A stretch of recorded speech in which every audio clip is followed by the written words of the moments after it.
This is the story of Vijay Mallya, once hailed as one of India's most flamboyant businessmen, a man who built a massive empire, only to find himself at the center of one of India's biggest financial controversies. Vijay Mallya was born into privilege, but his journey wasn't handed to him. Raised under a strict upbringing where education and hard work were emphasized, Mallya entered his family's business, United Breweries, with high expectations.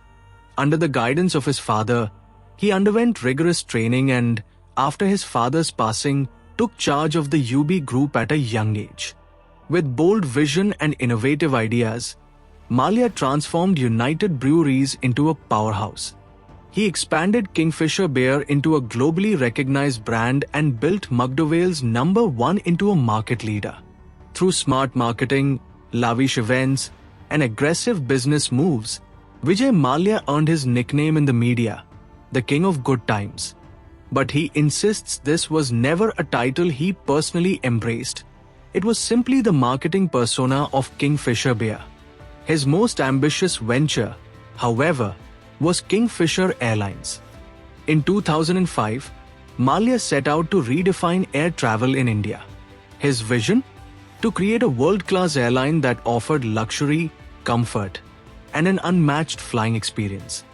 The airline introduced in-flight entertainment, gourmet meals, and top-tier service, even in the domestic sector, features unheard of at the time. But in a highly competitive and complex aviation market, challenges came fast. To expand Kingfisher's reach, Mallya acquired Air Deccan, a move he defends as a strategic decision to consolidate market share, standardize fleets, and open up international routes. Yet, the timing was cruel. The 2008 global financial crisis hit hard. Fuel prices soared. Government taxes on aviation fuel remained cripplingly high. And most damaging of all, foreign direct investment in Indian aviation was restricted, killing a crucial deal Mallya had been negotiating with Etihad Airways. As the losses mounted, Vijay Mallya claims he personally infused 3,000 crores rupees from the UB group in a desperate attempt to save Kingfisher Airlines. But despite his efforts, the financial storm could not be weathered. Employees went unpaid, vendors were left with dues, and the debt continued to spiral. Mallya expresses deep regret for the unpaid salaries but points out that even 260 crores rupees, which was set aside for employee payments, were frozen by the Karnataka High Court following objections from the very banks that Kingfisher owed money to. As public anger grew, so did accusations. Allegations of money siphoning, financial misconduct, and willful default began surfacing. But Mallya maintains that these claims are false. He asserts that while the loans were taken by Kingfisher Airlines, he personally acted as a guarantor, and the official debt determined by the Debt Recovery Tribunal was 6,203 crores rupees plus interest, not the 9,000 crores rupees often reported in the media.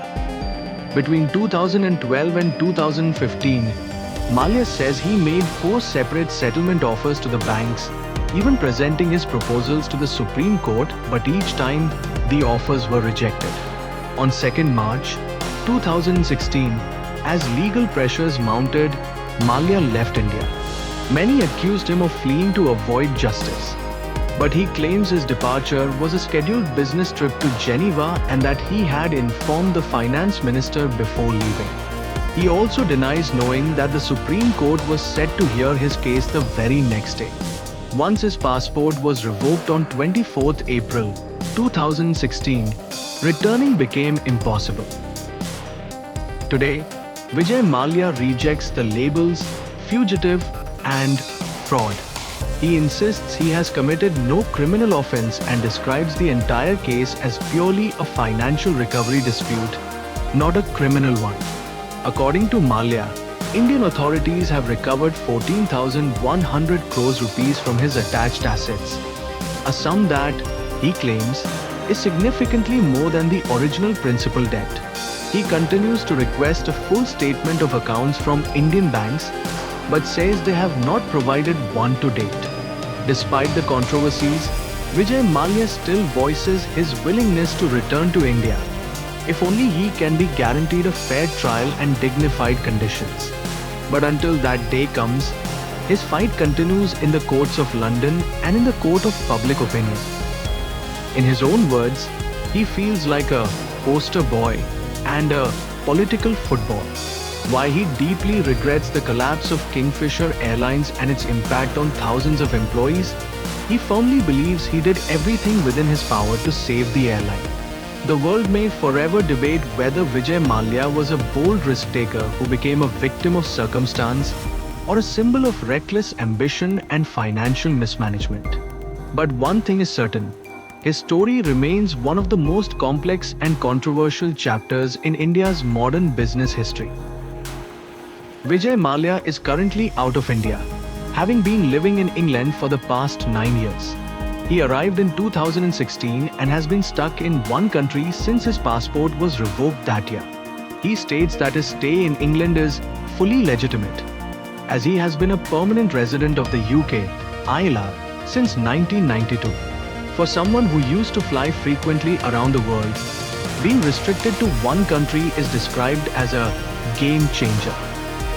His current pace of life is one of semi-retirement. To keep busy, he spends a lot of time with his 6 dogs, which he loves. He also likes to keep abreast of international news and tinkers with a few classic cars. While seemingly semi-retired, he still has an office on the property next door with his staff as he maintains running businesses outside of India. These businesses are primarily in his core business, alcohol brewery, something he enjoys as it's in my blood. These ventures provide enough funds to cover his expenses, including his substantial legal fees, with enough to go around.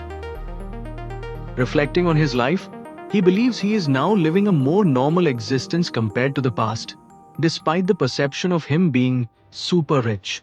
He feels sadness about the failure of Kingfisher Airlines and the resulting collateral damage, but claims not to feel lonely now. He asserts that he is not bothered by the public perception or negative media narratives, stating he doesn't get up in the morning and wipe my tears away every day.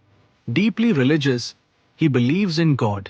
While Indians may view him as a big failure, he states he doesn't see himself that way when he looks in the mirror. Ultimately, he hopes to be remembered for the good things he might have done, certainly not for being a jaw. What do you think about Vijay Mallya's story? Was he a victim of circumstances or a willful defaulter? Let us know in the comments.